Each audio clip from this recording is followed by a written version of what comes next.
Ada beberapa kaidah yang kita tidak boleh salah. Baik itu yang terkait tafsir maupun yang terkait tajwid. Yang terkait tafsir kula niki sering diutus ngisi teng Yambuk teng pondoke Mbak Arwani. Ada hal yang setiap mufassir itu mesti menulis begini teng Fatihah. Wa yuqaddaru qabla qaulihi ta'ala iyyaka na'budu ulu. Sebelum iyyaka na'budu itu harus ditakdirkan. Ditakdirkan itu ada komponen kata yang dibuang. Gini ku kata-kata napa? Ulu, katakanlah. Kenapa demikian? Karena iyyaka na'budu itu kita yakin itu dawe Allah. Kalau itu dawe Allah, masa iya Allah ngendikan ke kita iyyaka na'budu. Ya saya ulang lagi logikanya gitu. Masa iya Allah ngendikan ke kita iyyaka na'budu, berarti Allah yang nyembah kita. Masa Allah ngendikan ihdinas siratal mustaqim, tunjukkan jalan yang benar. Maka ketika Imam Tobari iyyaka na'budu itu dawuhnya Allah yang sudah dikasihkan ke kita. Ini mbak-mbak sing khataman di rumah akan itu dawuh Allah yang sudah dikasihkan ke kita.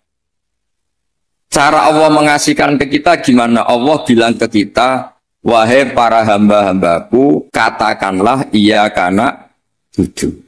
Wahai para hambaku, katakan dalam doa kamu ihdinas siratal mustaqim. Karena kalau itu kamu anggap masih kata-kata Allah yang tidak diberikan ke kita, berarti Allah ngendikan ke kita iyyaka na'budu. Kan boten mungkin masa iya Allah nyembah kita. Itu hal-hal yang menjadi lazim untuk ilmu tafsir yang kategorinya cara kula nggih pun fardhu ain karena memang harus diketahui. Ya kula baleni malih nggih. Jadi ada ayat-ayat Allah yang sudah diberikan ke kita dan itu milik kita. Geniku misalnya napa iyyaka na'budu wa iyyaka nasta'in. Itu adalah kalamullah, kalamnya Allah yang kira-kira begini, Allah bilang ke kita ulu.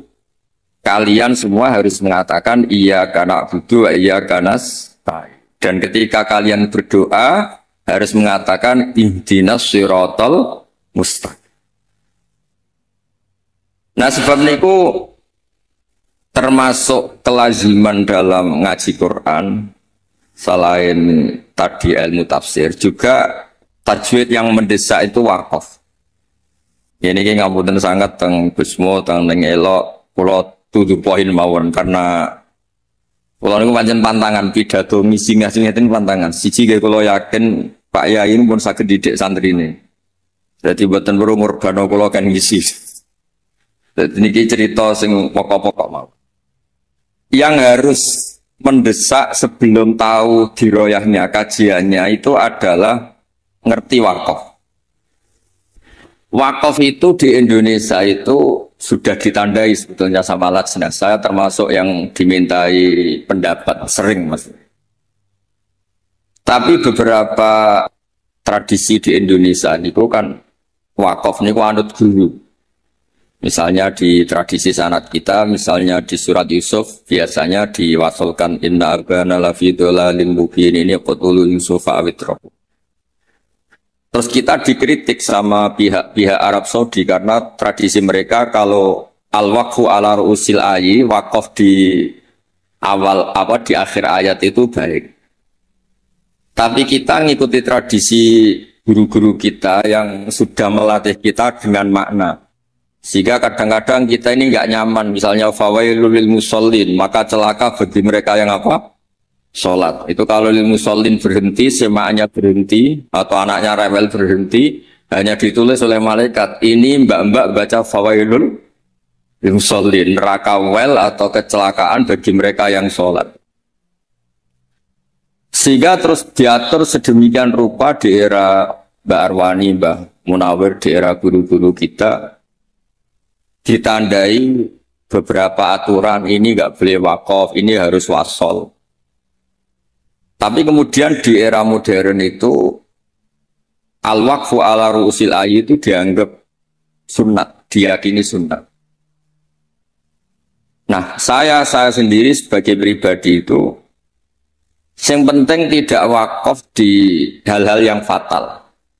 Saya cerita ini ada Gus Idror, menantu di sini dan putra guru saya Mbah Maimun. Mbah Maimun itu pernah ada anak-anak yasinan. Ketika yasinan jenis santri cepet-cepetan, fala yahzunka qauluhum, terus diwasolkan fala yahzunka qauluhum inna na'lamu ma yusirruna ma yu'linun. Itu keluar marah-marah, duka besar. Karena ketika itu diwasolkan, ya kalau ngomong ulumul Quran pribadi matur. Ketika itu diwasolkan, maka inna na'lamu itu jadi makaulul kaulnya orang-orang kafir. Jadi fala yahzun mongko aja sampai nyusahno ka ing sira Muhammad apa kauluhum omongane wong kafir. Rupane omongan inna na'lamu ma yusirruna ma yu'linun kan fatal betul. Muhammad, engkau jangan risau atas komentar orang-orang kafir bahwa saya, Allah, kami, Allah ini tahu apa yang mereka sembunyikan maupun yang mereka perlihatkan. Maka di situ jelas harus wakaf. Fala yahzunka qauluhum. Muhammad, kamu jangan risau ocehan atau omongan orang-orang kafir yang ngomong kalau kamu itu tidak rasul. Qauluhum bi annaka lasta mursala. Terus qala ta'ala tasliyatan li nabihi inna na'lam. Terus kemudian Allah menasehati nabinya, Muhammad kamu tidak usah susah atas komentar orang kafir karena inna na'lamu ma yusirruna wa ma yu'lim. Sebab itu benar-benar fatal ketika kita misalnya yasinan, ya terutama bapak yang sudah khotimat, yang sudah pinter. Kalau masyarakat kan penak.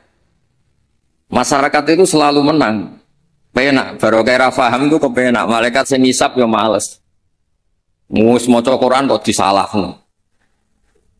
Lane kula niku tak kenang saking Mbah Mun niku, aku iri hak ambek wong bodho iku iri. Islame pas-pasan ra tau wedi suul khotimah. Kene wis kiai kaji tahajud witir cek wedi suul apa? Khotimah. Jadi wong awam mak penak pokoke Islam wis wae mati ya mati, ora tau kepikiran suul apa? Khotimah. Nah, mun kiai kados jenengan repot. Islam khusyuk ibadah cek donga ya wedi suul apa? Mun kula terang malih.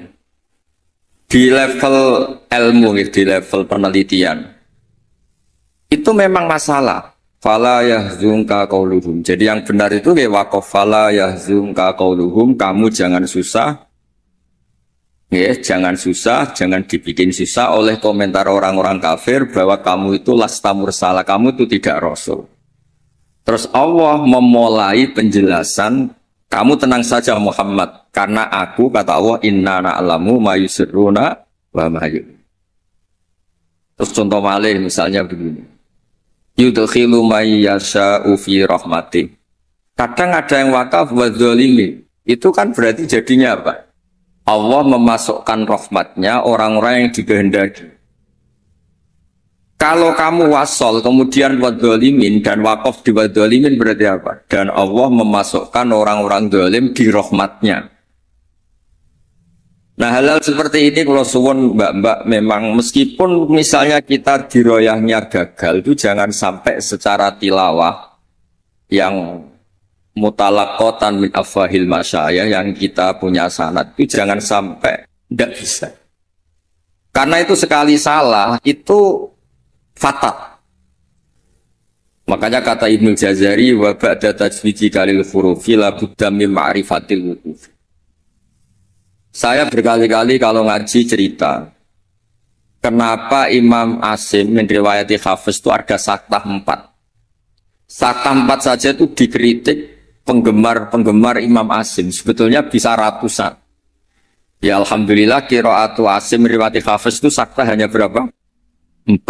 Ini gue teng Kahfi, awal Kahfi, terus teng Yasin, terus wakilaman Rokin sama di surat Tatfif atau Mutafifin kalla balrona. Nah, kenapa ada sakta? Kalau sering cerita supaya ini tiang-tiang yang senang Quran itu hati-hati. Memang harus sakta. Yaitu tadi misalnya orang-orang kafir bangun dari kubur dan dia nggak tahu yang bangunkan siapa karena dia kafir. Kalau kita mukmin kan tahu yang bangunkan itu apa. Ketika mereka bangun, mereka terus tanya, "Mam ba'atsana mim marqadina." Mantai sapa ba'atan nangekno sapa man nak ing kita mim marqadina saking turu kita. Itu orang kafir mungkirul ba'si yang ingkari ba'at. Tanya memba'atana mimbar kodina. Terus Allah menjawab bilisanil malaikah hadza mawa'adir rahman wa sadaqal. Karena yang awal ini qaulul mustafhim, orang tanya. Kemudian yang kedua itu qaulul mujawib yang jawab, maka harus disakta. Memba'atana mimbar kodina. Terus dijawab hadza mawa'adir rahman wa sadaqal mus. Nah, bayangkan misalnya bagi orang yang ngerti Quran itu dibaca langsung memba'atsana mimbar qadina dan semua kacau semua. Sehingga sakta itu secara diroyah kata kitab